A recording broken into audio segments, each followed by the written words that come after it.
O convidado do Sob Escuta desta semana é Manuel Leitor, Ministro da Ciência, da Tecnologia e do Ensino Superior.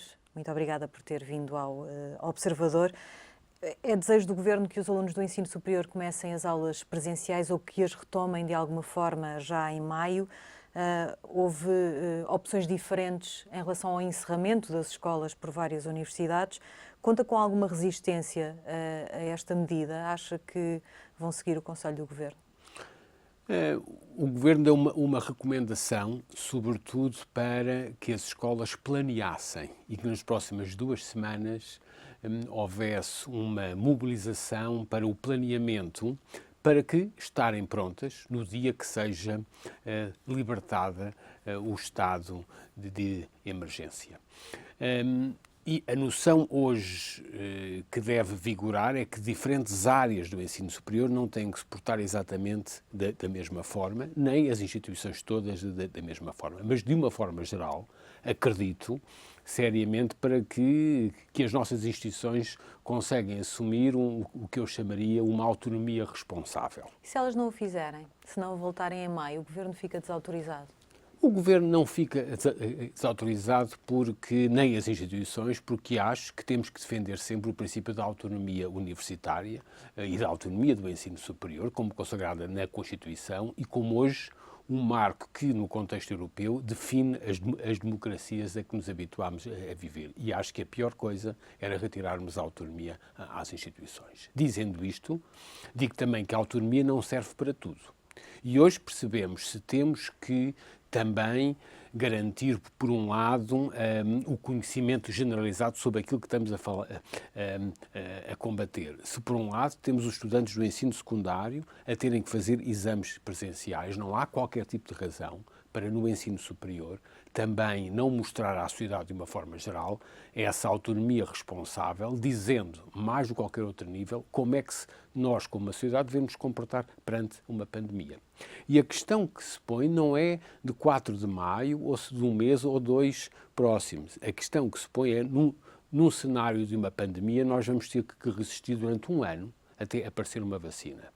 E por isso estes 2 meses são particularmente críticos também para testar soluções de que, de uma forma geral, vão ter que ser adotadas na sociedade portuguesa durante o próximo ano. Na melhor das hipóteses, teremos uma vacina na primavera de 2021, eventualmente no verão de 2021. E, portanto, vamos ter que ter 1 ano onde temos que aprender a viver com uma pandemia, com distanciamento social, e não podemos fechar as nossas economias e a nossa vida social, porque se não morremos do vírus, morríamos de fome. E por isso esta responsabilidade que o ensino superior, quanto a mim, tem mais do que qualquer outro setor, porque é um setor que vive, produz e difunde conhecimento, portanto também tem a responsabilidade de transmitir à sociedade como é que nos devemos relacionar com distanciamento, com condições de higiene, com condições de desinfecção e garantindo uma corresponsabilização de atores. Um exemplo. O ensino superior pode acomodar os horários de forma que os estudantes não usem os transportes públicos exatamente nas horas de ponta nos principais centros urbanos. Pode transmitir elementos de confiança, por exemplo, agora com os testes serológicos que nos podem dar informação nova sobre a nossa capacidade de gerar anticorpos e de ficarmos imunes à pandemia. Não percebi, mas sugere que as universidades façam isso aos seus alunos, que façam testes sorológicos? Não percebi. Exatamente, entre outras questões, e já poderei detalhar essas questões. Mas também o ensino superior tem hoje uma capacidade, por exemplo, de desdobrar os horários para poder minimizar grandes ajuntamentos de estudantes numa única sala e, por exemplo, de ter mais aulas durante a noite, ou pelo menos até mais tarde. E por isso tem uma flexibilidade de operação que pode e deve ser usada para nós todos aprendermos também a viver perante uma pandemia que não é extinta de um dia para o outro. E é isso que eu apelo e tenho apelado e tenho discutido com dirigentes estudantis, com os dirigentes das instituições universitárias e politécnicas, com o Presidente do Conselho de Reitores, com o Presidente do Conselho dos Institutos Politécnicos, apelando para que o ensino superior venha a público mostrar que é um setor responsável e que estamos a formar também as futuras gerações a aprender, nestes momentos de crise, como é que se combate uma pandemia. Mas fala aí em autonomia responsável e fala em apelo às instituições. E se essa autonomia não for responsável e se esse apelo não resultar? Os sindicatos, por exemplo, fizeram uma crítica dizendo que o Sr. Ministro deveria ter negociado com as instituições. Isso não se enquadra num quadro de autonomia, como diz. A minha pergunta é, num estado de emergência, a autonomia das universidades pode sofrer restrições ou não? Sobretudo naquelas que não têm o estatuto de fundação. Eu defendo que não devemos afetar a autonomia. Defendo dentro do governo, fora do governo. E devemos sempre reforçar a autonomia. Dentro do governo? Não acredito que seja. Não acredito que seja, mas é normal. Os governantes também são cidadãos como os outros, que o conceito de autonomia universitária possa ter várias interpretações. Mas tem tido pressões nesse sentido? Não necessariamente dentro do governo, mais fora do governo, mais de colegas meus, professores universitários, que gostariam de ter uma ação mais proativa nas suas próprias escolas e instituições. E tenho lidado diariamente com reitores, com dirigentes de instituições, a apelar para, obviamente, as opiniões não são consensuais. E se o apelo não resultar, Sr. Ministro?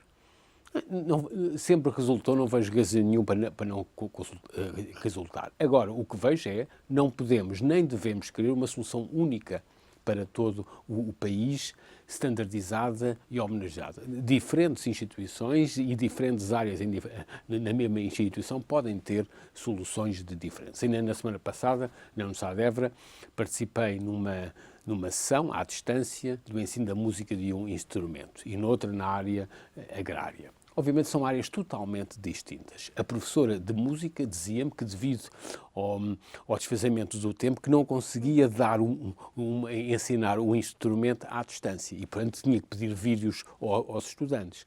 É obviamente que o ensino presencial é indiscutivelmente e absolutamente crítico em algumas áreas. Tive também, por exemplo, na Universidade do Minho, a participar numa avaliação online de cirurgia. É possível fazer algumas partes da avaliação já à distância. Mas como é que se faz uma avaliação online de uma cirurgia? O aluno não está... Exatamente, portanto, o professor dizia-me alguma parte da matéria é possível, há outras partes que não é possível. E é por isso o contexto presencial, sobretudo em aulas práticas, aulas de laboratório, mas também em alguns aspectos de aulas teóricas, é essencial de conjugar. Isto não é uma situação portuguesa.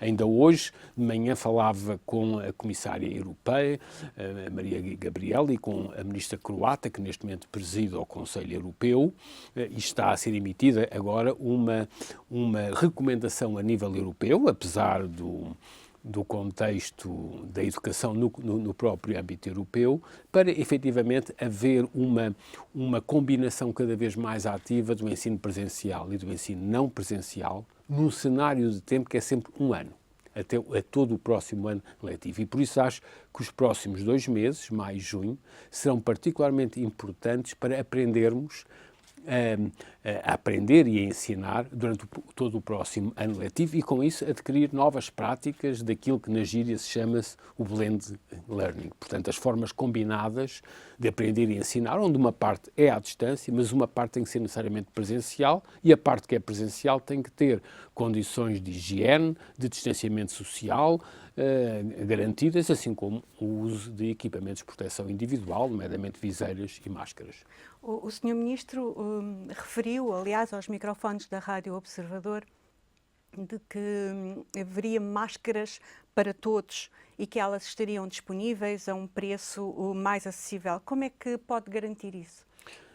Obviamente, esta recomendação do planeamento da abertura do ensino superior, entre muitos outros setores económicos, só foi feita depois da Direção-Geral de Saúde ter definido normas técnicas de acordo com outras autoridades de saúde na Europa, nomeadamente em França, onde escalonava, por exemplo, as máscaras em 3 tipos de máscaras. As máscaras cirúrgicas, para uso nos hospitais, as máscaras para aqueles que servem o público, então, sobretudo em atendimentos públicos, e as máscaras de uso genérico. E, ao mesmo tempo, foi montada uma operação, nomeadamente no Centro Tecnológico dos Têxteis e Vestuário, o CITEV, em Famalicão, para, em colaboração com o Infarmed, certificar a produção nacional de máscaras. E ainda esta semana aparecerão em todas as grandes superfícies e nos supermercados um volume considerável, estamos a falar em vários milhões de máscaras que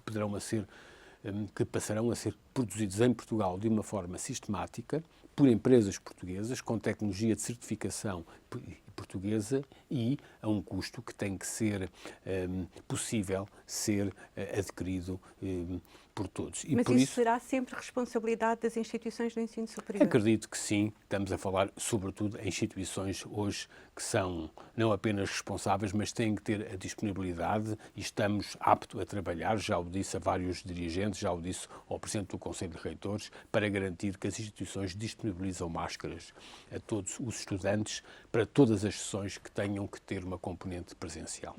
Prevê que seja necessário contratar mais professores para as turmas serem mais pequenas, para garantir o tal distanciamento social de que referiu? Há salas suficientes? Na sua recomendação de sexta-feira, referia como prioritários os laboratórios, as atividades de investigação e desenvolvimento, as atividades laboratoriais, as biotecnologias, a medicina, ou seja, aquelas áreas que, à partida, apresentam mais riscos. Como é que acha que isto se vai resolver? Não necessariamente, já lhe dei o exemplo da música, mas podíamos lhe dar muitos outros exemplos e até algumas componentes de aulas teóricas faz todo o sentido também ter uma componente presencial, sobretudo se as aulas forem desdobradas. Acredito que com o atual corpo docente que é possível fazê-lo, até porque temos muitos jovens e, sobretudo, temos um número considerável de professores auxiliares nas universidades e professores adjuntos nos politécnicos que podem contribuir de uma forma decisiva, mas claramente que também pode ser uma boa oportunidade para reforçarmos e rejuvenescermos o corpo docente das instituições de ensino superior. Mas como assim? Contratar mais docentes? Se for necessário. Penso que não é necessário, mas se for necessário, acho que é uma boa oportunidade para se rejuvenescer o corpo docente. Nós temos que aprender, como disse, não apenas a combater no curto prazo, mas a lidar com esta situação de uma forma mais consistente para o futuro. O exemplo que dei aqui das máscaras, como por exemplo a produção de zaragatoas em Portugal, são exemplos claros que de uma forma rápida conseguimos mobilizar e garantir a produção nacional de equipamentos que passaram a ser críticos, porque temos que nos consagrar e nos comprometer que no contexto europeu Portugal apresenta condições particularmente benéficas, sobretudo numa relação entre as empresas e o sistema científico e tecnológico, para melhor nos posicionarmos em cadeias de produção de bens absolutamente essenciais que hoje a Europa depende particularmente da China. E acho que isso é também uma responsabilidade das instituições de ensino superior. O que se passou com as Zaragatoas, uma empresa portuguesa que fazia cotonetes, em colaboração com o Centro Académico Clínico de Algarve e com o Instituto Superior Técnico, passou a fazer Zaragatoas em Portugal, devidamente certificadas e esterilizadas. E por isso, hoje podemos passar-nos, em vez de importar zaragatoas, até exportar zaragatoas devidamente acreditadas no contexto europeu. O que está a passar nos ventiladores e a mobilização da comunidade científica, um produto que era sobretudo importado em Portugal, vamos, espero, até dentro de um mês, poder conseguir exportar ventiladores. E por isso isto também é uma oportunidade grande para reorientarmos algumas linhas de produção e para incentivarmos a colaboração entre a capacidade científica instalada e a capacidade industrial que temos no nosso tecido empresarial. E por isso, olharmos também para esta pandemia como oportunidades para o posicionamento de Portugal, acho que é particularmente crítico e temos tido alguns bons exemplos nas últimas semanas. Mas regressando aqui à abertura gradual e progressiva, como disse, das universidades e dos institutos politécnicos, se um aluno se recusar a ir às aulas obrigatórias, porque há algumas aulas presenciais obrigatórias, por ter receio de ser contagiado, infectado, esse aluno vai ser penalizado? Não pode nem deve. A questão da obrigatoriedade no ensino superior tem que ser claramente enfrentada como sempre foi, porque nós estamos a tratar de adultos. E por isso, sempre fui professor, nunca tive faltas ou presenças nas minhas aulas e não vejo a necessidade nenhuma de o impor. Mas levava isso em consideração. Mas levava isso em consideração, provavelmente. Não necessariamente. E por isso considero que o ensino superior tem que ir muito para além do ser ou não ser obrigatório, ser ou não ser proibido faltar ou ir a uma aula. E portanto, passa sobretudo por um diálogo e uma corresponsabilização dos autores, dos vários atores. Eu sempre fui educado numa geração, e a Dulce percebe bem, onde se dizia que é proibido proibir. E acredito que não temos que proibir os estudantes de ir ou não ir à aula. Passa por, sobretudo, criar um clima de autorresponsabilização de docentes, dos estudantes e dos dirigentes das instituições. E é isso que tem acontecido de uma forma geral no ensino superior, quer em Portugal, quer no mundo e, sobretudo, no mundo onde nos inserimos no contexto europeu. Portanto, não vejo necessidade de dramatizar a situação. Pelo contrário, vejo uma necessidade clara do ensino superior mostrar, neste caso, à sociedade portuguesa, como está a ser feito noutros países da Europa, a enfrentar uma situação sem medo. Todos nós, porque é humano, temos algum medo. Numa situação de medo, usa-se sempre o princípio da precaução. E acho que deve ser o setor que domina a produção e a difusão de conhecimento que deve dar o exemplo de mostrar como é que reagimos sem medo, mas com mais conhecimento a uma pandemia. E por isso, se não é um ensino superior, quem é? Coloquei-lhe a questão do aluno, coloco-lhe a questão do professor. Se um professor se recusar a ir dar aulas, ou porque tem medo, ou porque não tem onde deixar os filhos pequenos, que, como nós sabemos, as escolas não estão abertas, o que é que vai acontecer a esse professor? Cada caso é o seu caso. Obviamente, se percebe se o professor, ou pela sua condição de saúde, não puder ir à aula ou por uma condição de família, tem que partilhar com os seus colegas e resolver uma situação. Mas, sendo professor, tem que dar a aula e por isso é que acho que o escalonamento dos horários e o pedido e o que apelámos às instituições foi que façam um planeamento a 2 semanas para estarem prontos no dia 4 de maio, exatamente por isso. Percebemos que nem todos os docentes, sobretudo temos um corpo docente envelhecido, com uma média de idades hoje ronda os 48 anos de idade, e portanto temos professores até aos 65, 66 anos de idade, é normal. Logo correm mais riscos, não é? Exatamente, é normal que não sejam todos tratados da mesma forma. E por isso é que é preciso fazer um planeamento, desde o escalonamento dos horários até à questão crítica das condições de higiene, de desinfecção, equipamentos de proteção individual, mas sobretudo pelo respeito pelos próprios docentes, que alguns deles vão ter que ser escalonados de uma forma diferente e, por isso, este levantamento da atual situação e a reativação faseada das atividades presenciais não pode ser feita de um dia para o outro, tem que ser planeada. Okay. Sr. Ministro, há pouco falámos das máscaras, das viseiras, falou também dos testes serológicos. No seu despacho, ou recomendação, diria, falou em desinfetantes e outros materiais necessários para manter toda a segurança. Estes custos serão suportados pelas universidades, pelo que eu percebi da resposta que nos deu há pouco. Vai haver um reforço reforço do orçamento das instituições universitárias e politécnicas? Eu acho que neste momento, se for necessário, sempre que o foi, conseguiu-se. Mas acho que neste momento temos estado pelo lado da solução e indo resolvendo os problemas que aparecem caso a caso. Temos que perceber que a sociedade portuguesa, de uma forma geral, como em todas as nossas sociedades, hoje vivemos uma questão de um risco de uma crise económica que vai muito para além daquilo que é o custo das máscaras que podem ser usadas no ensino superior. Portanto, penso que essa é uma questão que não nos deve assustar.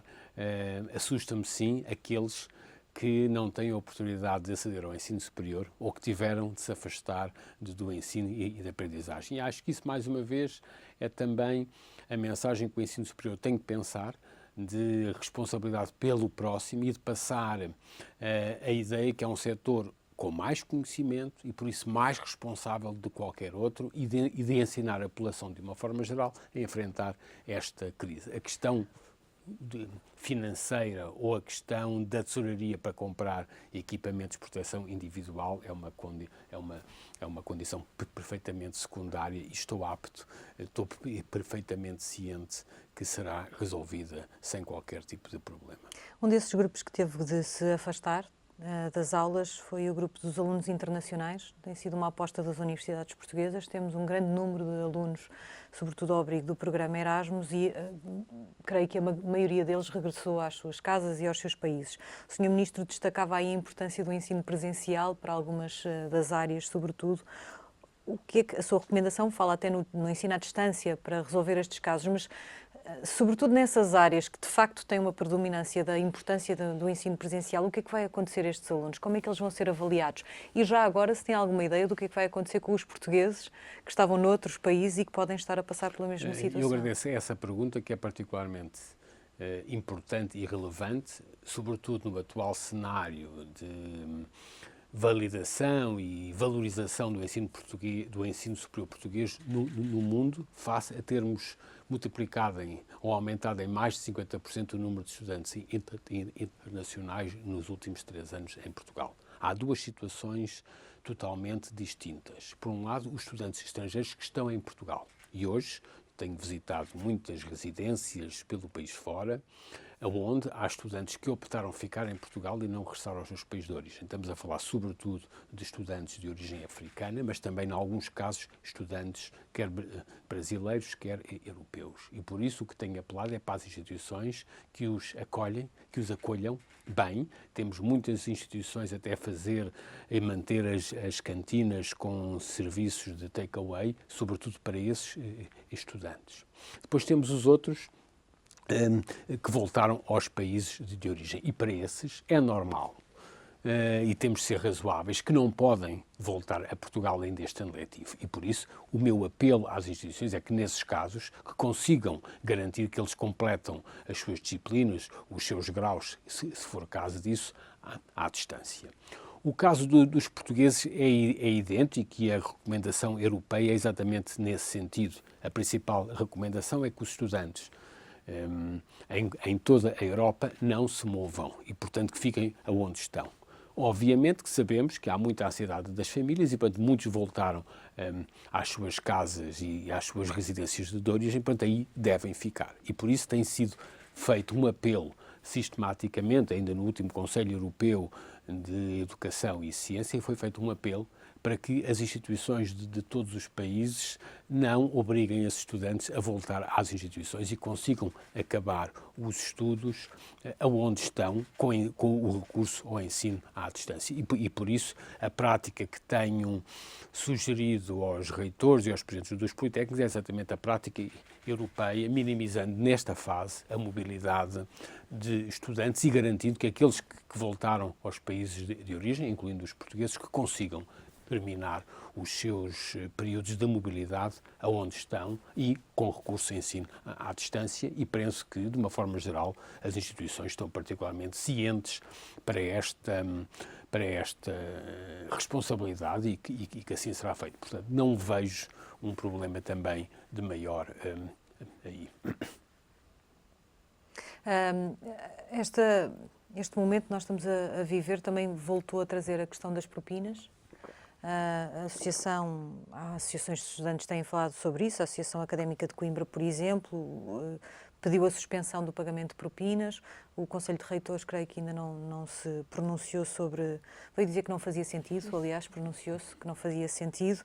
O Sr. Ministro também achou que não fazia sentido, mas devia haver ajustes, não só por causa das propinas, mas há outras despesas que os alunos poderão potencialmente vir a ter. Vamos imaginar que já iremos a essa questão, mas que a época de exames é mais tarde, que as aulas se prolongam por mais meses, que é preciso alugar quartos durante mais tempo, um acréscimo de despesas que não iam ter.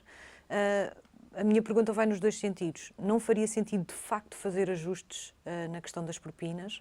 E se está a ser preparada alguma resposta que apoie os alunos nas despesas extras que vão ter, não apenas na ação social, mas também ao nível de bolsas, por exemplo?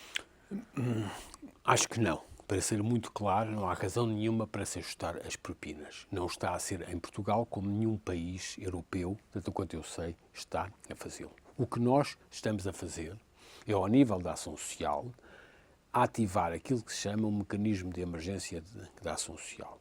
O procedimento em curso em Portugal, de há uns anos a esta parte, prevê a possibilidade de, caso a caso, quando um aluno deixa de ter condições ou precisa de recorrer espontaneamente à ação social, de o poder ser ativado este mecanismo de emergência. E a Direção-Geral do Ensino Superior tem instruções para ativar sempre esses casos. Já foram ativados, são poucos casos, mas têm sido ativados sobretudo para estudantes em condições socioeconómicas bastante vulneráveis, para terem acesso a um computador ou à internet, onde os serviços de ação social identificaram a necessidade de um apoio suplementar, foi sempre dado, porque requer uma proximidade muito grande com os estudantes e, portanto, essa proximidade é feita através dos serviços de ação social. E por isso, para responder à sua pergunta, acho que não deve haver nenhuma adequação, nenhuma alteração do regime de propinas. Devemos atuar ao nível da ação social, ativando sempre que é justificado o mecanismo de emergência para reforços adicionais pela ação social. Por outras palavras, aqueles que não tinham ação social, que se de repente puderem ficar incluídos no âmbito da ação social, devem-no ser, e a Direção-Geral do Ensino Superior tem instruções para isso, ou aqueles que já são bolseiros da ação social, se precisarem de um reforço e se justificarem, têm sido ativados esses reforços em diferentes instituições do país. Este é um mecanismo conhecido, são os próprios serviços de ação social que justificam e que a Direção-Geral do Ensino Superior depois autoriza ou não, e como disse, todos os casos que chegaram à Direção-Geral foram devidamente autorizados, portanto, ao nível da ação social, não ao nível do financiamento ou da relação de financiamento através das propinas. Mas está previsto um reforço desse fundo de emergência? Até agora não foi preciso. Foi sempre feito, todos os pedidos foram ativados, mas têm sido poucos casos. Nós estamos aqui a debater as formas como tem sido possível responder ou adaptar, ou que as instituições e os alunos e os professores se adaptem a esta situação. Preocupa-o a qualidade do ensino que no final do ano vamos ter?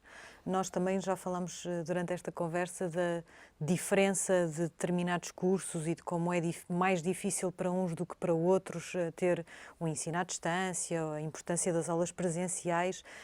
O Governo põe a hipótese de, por exemplo, recomendar às universidades criar um período no início do próximo ano letivo para uma recuperação das aprendizagens, para uma avaliação, enfim, mais direta e personalizada dessas aprendizagens, ou alguma forma de garantir que quem termina este ano letivo termina-o ou pelo menos começa o próximo de uma forma sustentável?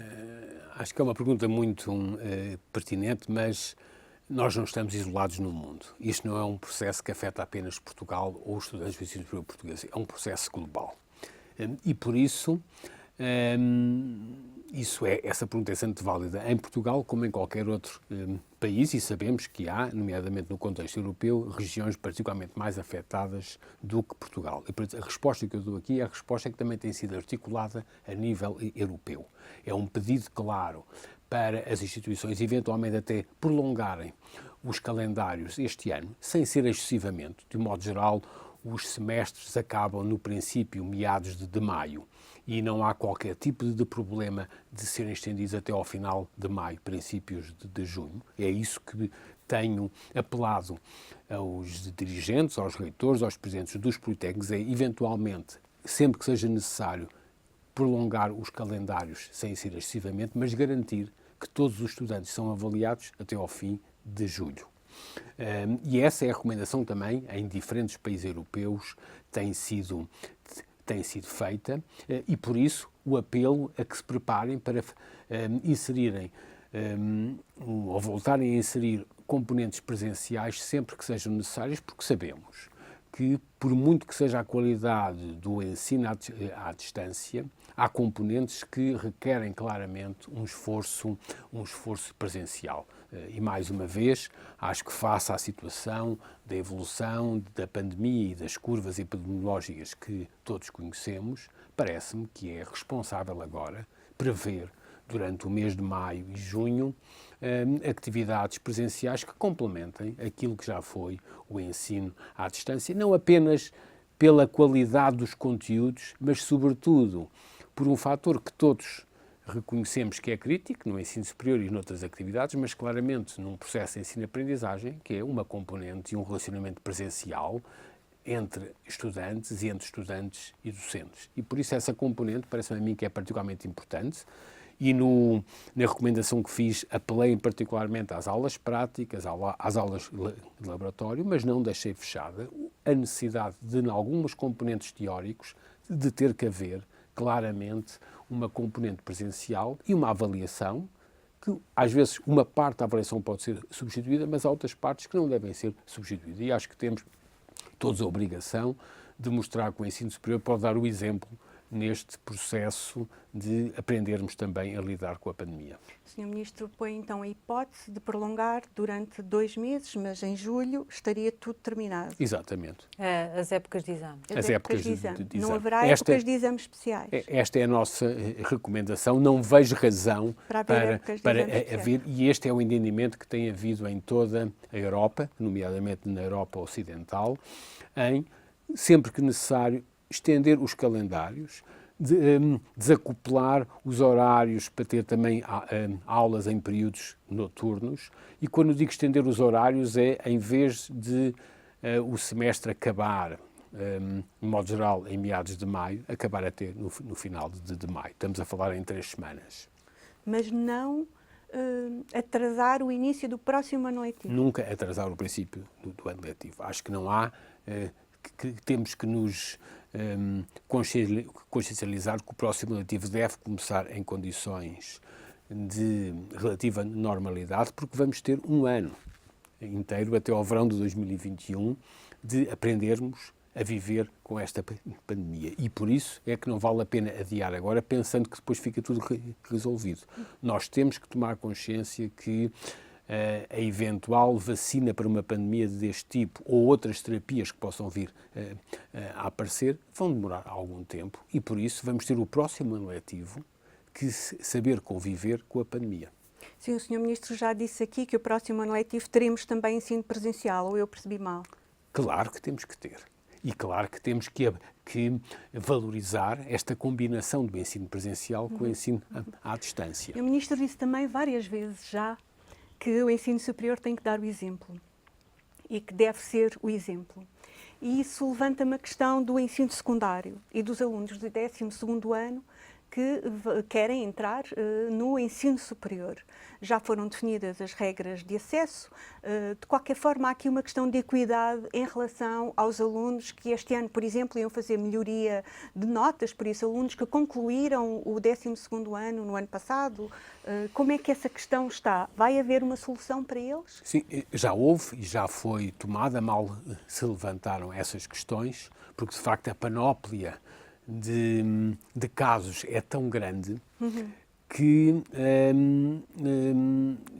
solicitei à Comissão Nacional do Acesso ao Ensino Superior, que inclui responsáveis e peritos de várias áreas e de vários setores, para dar uma solução a todas as questões levantadas. E já homologuei o parecer da Comissão Nacional de Acesso ao Ensino Superior, sobretudo para os casos das melhorias de notas, que se põe para um número reduzido, mas bastava ser devido ao facto de haver alguns estudantes que já tinham acabado o ensino superior há uns anos atrás, por exemplo, uns que já estão no ensino superior e que querem mudar de área, muito típico, alguns que não entraram em medicina e que estão hoje em faculdades de ciências ou de farmácia e, portanto, querem fazer melhorias de notas, ou para outros que já tinham acabado o ensino superior há uns anos atrás e não tinham entrado no ensino superior. E por isso foi feita foi proposta uma solução que autorizei, onde dá vantagem sempre ao candidato para poder optar pela sua melhor nota, partindo do princípio que se mantém a base do acesso ao ensino superior, que é uma nota de candidatura com duas componentes. Uma componente da prova de acesso e outra componente da nota do ensino secundário. Portanto, o princípio de base mantém-se com as duas componentes, com a ponderação das duas componentes. Para aqueles que fazem melhoria de nota, punha-se a questão qual a nota a usar no ensino secundário, porque a nota agora do exame só entra para o acesso. E por isso foi definida uma fórmula que já está disponível desde sexta-feira passada no sítio da internet da Direção-Geral do Ensino Superior e penso que resolve, protegendo sempre ou sendo favorável a todas as soluções, porque há vários tipos de estudantes, aqueles que têm uma nota superior à nota que tinham tido ou aqueles que podem ter uma nota inferior à nota que tinham tido. Mas, Ministro, e se os exames não se realizarem? Imaginemos o pior cenário, que é a pandemia agrava-se, não há exames. Como é que as universidades definem os critérios de entrada? Há alternativas pensadas? Não, mas também não vale a pena. Neste momento, a ideia é, há exames. E penso que é a solução mais consensual. Mas não está a ser preparado um plano B? Não faz sentido estarmos agora a levantar opções para o plano B. Neste momento, há exames. Acho que a situação da evolução da pandemia dá-nos toda a garantia que deve haver exames e, por isso mesmo, eu tenho dito, se os estudantes do ensino secundário podem fazer exames presenciais, não há razão nenhuma para os estudantes do ensino superior também não o fazerem. No caso da pandemia piorar, nem os alunos do ensino secundário farão exames, não é? Exatamente, mas nesse caso, cá estamos para resolver todas as soluções. Essa não é um cenário nem pouco nem longe expectável, portanto acho que não devemos levantar essas opções nesta fase. Muito bem. E como é que vai ser a recepção destes alunos nas universidades? Muitos professores do ensino secundário têm alertado para as falhas do ensino online neste momento. Há imensas vozes preocupadas sobre a qualidade que estes alunos vão ter.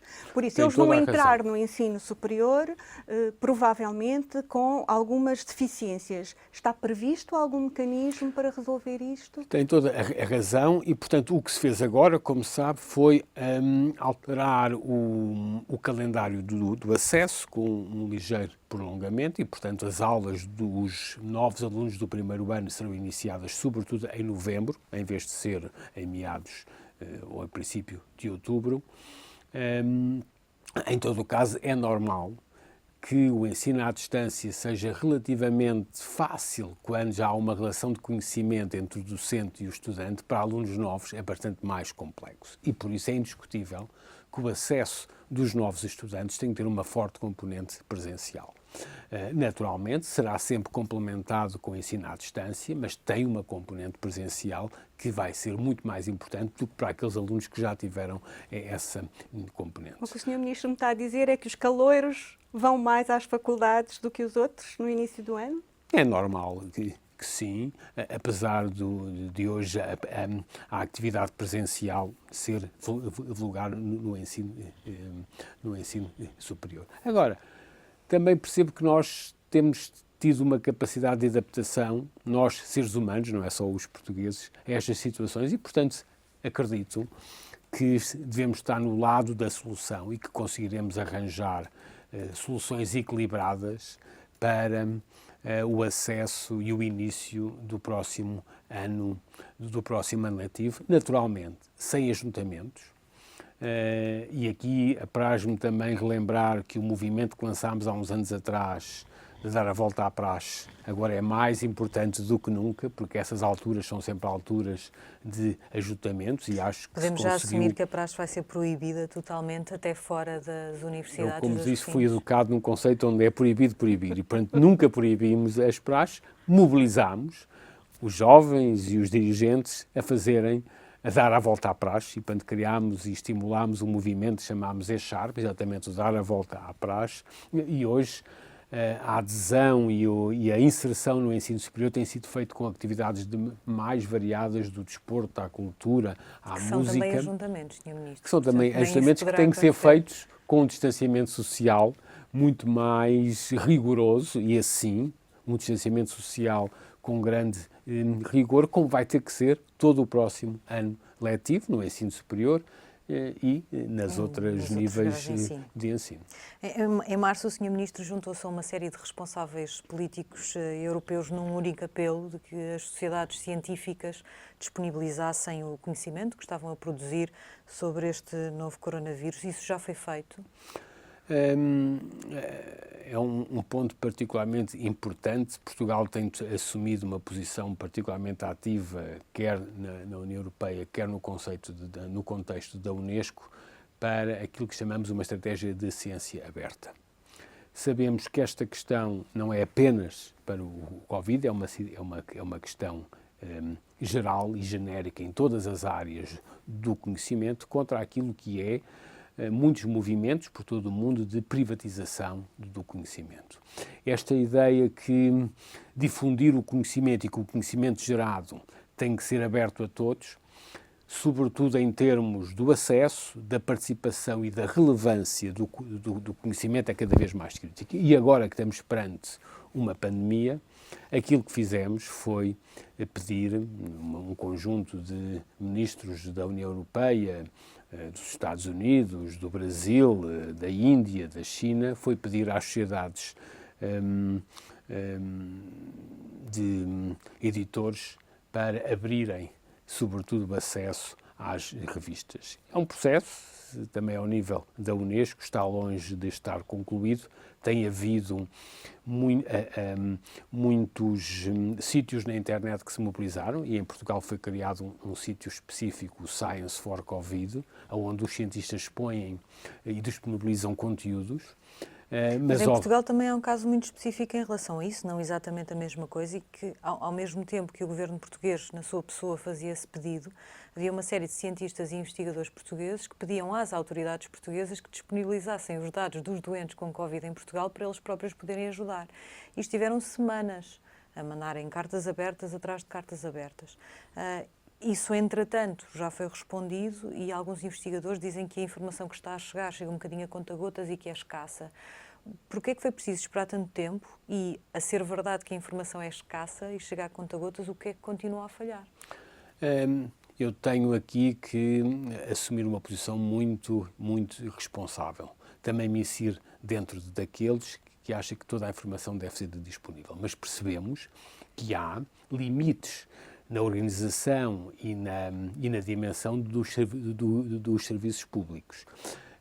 Seria ótimo podermos ter todos os serviços perfeitamente organizados para, de um dia para o outro, disponibilizarem toda a informação. Mas desde, por exemplo, o serviço das chamadas do SNS 24. A todos os dados possíveis têm que ser organizados, têm que ser anonimizados para poderem ser libertados. E esse é um processo muito trabalhoso, sobretudo garantindo hoje os princípios de não apenas igualdade, mas da privacidade da informação e, obviamente, essa informação não pode ser dada sem ser devidamente anonimizada. E, portanto, foi preparada com o tempo que foi possível pela Direção-Geral de Saúde, que é quem é proprietária desses dados. Demorou algum tempo, mas estou a crer que foi feito na melhor das intenções. Agora, não podemos criticar serviços que ao mesmo tempo têm que fazer muitas outras operações e, portanto, penso que é um processo demorado de organização dos dados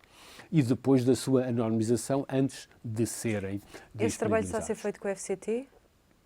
A FCT, em paralelo com o trabalho da Direção-Geral de Saúde, lançou como já é o terceiro ano consecutivo, e este ano focado no Covid, um programa para financiar as equipas de investigação que trabalham com as autoridades de saúde, sobretudo para a aplicação de sistemas de processamento de informação, nomeadamente inteligência artificial, para tratar os dados. Mas a disponibilização dos dados foi feita exclusivamente pela Direção-Geral de Saúde. Foi criado um consórcio com 5 instituições científicas para fazer testes serológicos. Qual é o apoio que o Governo vai dar? Qual foi o papel do Governo neste consórcio? A FCT teve aqui alguma intervenção? Está a financiar? Não está? Esse caso está em vias de desenvolvimento. Logo, há umas semanas atrás, há uns meses atrás, nós começámos por lançar e participar na iniciativa europeia para apoiar atividades de investigação e desenvolvimento a nível europeu. Depois, lançámos, através da Fundação para a Ciência e Tecnologia, um primeiro concurso chamado Research for Covid, que já foi concluído, os resultados devem sair entre hoje e amanhã, e vai já abrir a segunda fase. Entretanto, foram abertos 2 grandes editais para empresas e para as instituições do sistema científico com acesso a fundos comunitários, num global cerca de 60 milhões de euros. E ainda em paralelo, a Agência de Inovação lançou outro edital com 4 milhões de euros para sistemas já em curso. Portanto, há um conjunto de incentivos a nível europeu, a nível nacional pela FCT e pela Agência de Inovação e pelos sistemas de incentivos com fundos comunitários. Portanto, foram lançados vários editais para apoiar diferentes atividades, incluindo necessariamente a questão dos testes. Em relação aos testes, há 2 questões. Por um lado, mobilizámos de uma forma inédita a participação dos laboratórios científicos portugueses para fazerem testes, para mobilizar os seus equipamentos. Hoje já temos cerca de 19 instituições, com 12 já certificadas pelo INSA, para os testes de diagnóstico, os testes virais.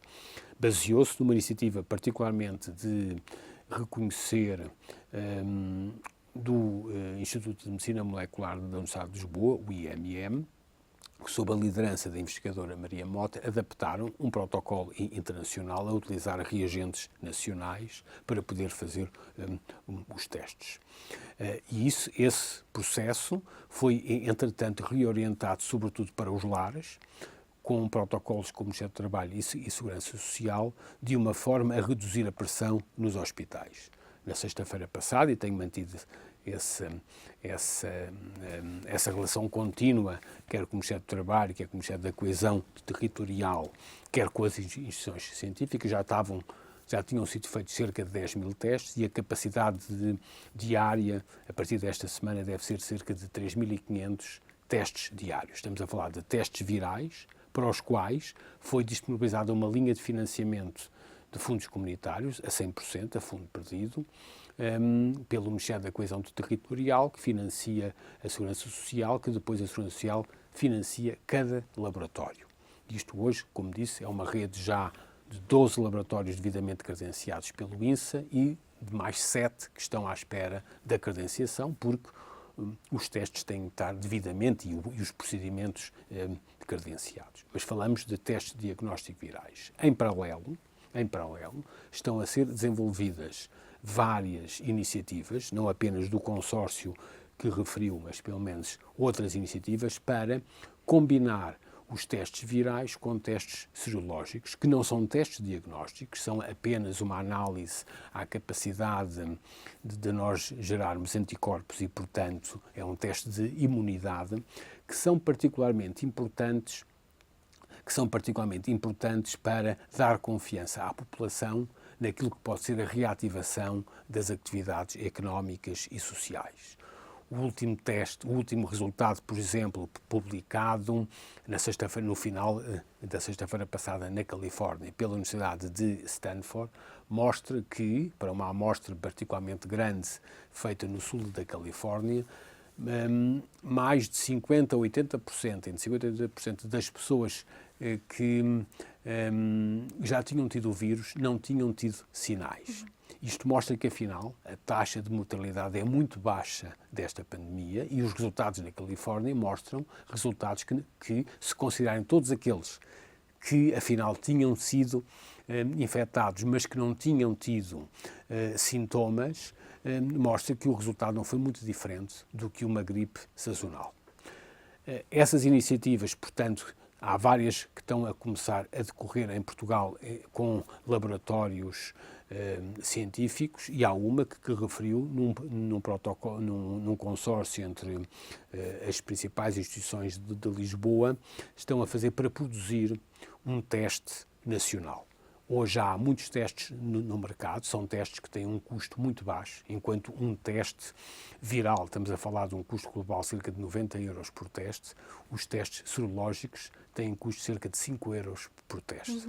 E por isso estamos a tentar massificar várias instituições, incluindo o apoio a esse consórcio e como disponibilizarmos uma linha para o financiamento dos testes virais, vamos também disponibilizar uma linha para os testes serológicos. Estamos à espera de ter quer o teste nacional, quer os outros laboratórios que estão a adquirir testes. Devo dizer, por exemplo, que no Porto o I3S, a nossa maior instituição científica, já está também a lançar isso com apoio específico da Câmara do Porto. E estamos a lançar várias iniciativas nessa área. A Fundação da Ciência e Tecnologia comunicou a possibilidade de ajustes à calendarização dos projetos em curso, bem como a prorrogação das bolsas financiadas diretamente pela FCT. Mas importa também acautelar o prolongamento dos prazos de bolsas financiadas indiretamente, por exemplo, através dos projetos, bem como dos contratos a termo e termo incertos que são financiados pela FCT. Isso vai ser feito? Claramente que sim. Nem podia ser de outra forma. E tem sistematicamente instruído a FCT com o total acordo, penso que não podia deixar de ser do Conselho Diretivo da FCT, em que todos os processos das bolsas e dos contratos e dos projetos são obviamente prorrogados por este período de uma relativa incerteza, diria, não inatividade, porque a atividade não foi interrompida, mas naturalmente que sim, que serão interrompidos. Para além disso, a FCT prolongou, porque estávamos com vários concursos pendentes, pelo menos um mês, os concursos de projetos, mas penso que questões desse tipo não têm outra solução a serem resolvidas de uma forma muito objetiva. Estamos perante uma emergência, uma situação única, como nunca tínhamos tido, não apenas na democracia, como nos últimos 100 anos, e por isso têm que ser resolvidos com situações únicas e, obviamente, que sim, que a FCT não pode deixar senão de aceitar a prorrogação de todos esses pedidos. Sr. Ministro, muito obrigada por ter estado no seu escuta. Muito obrigado eu.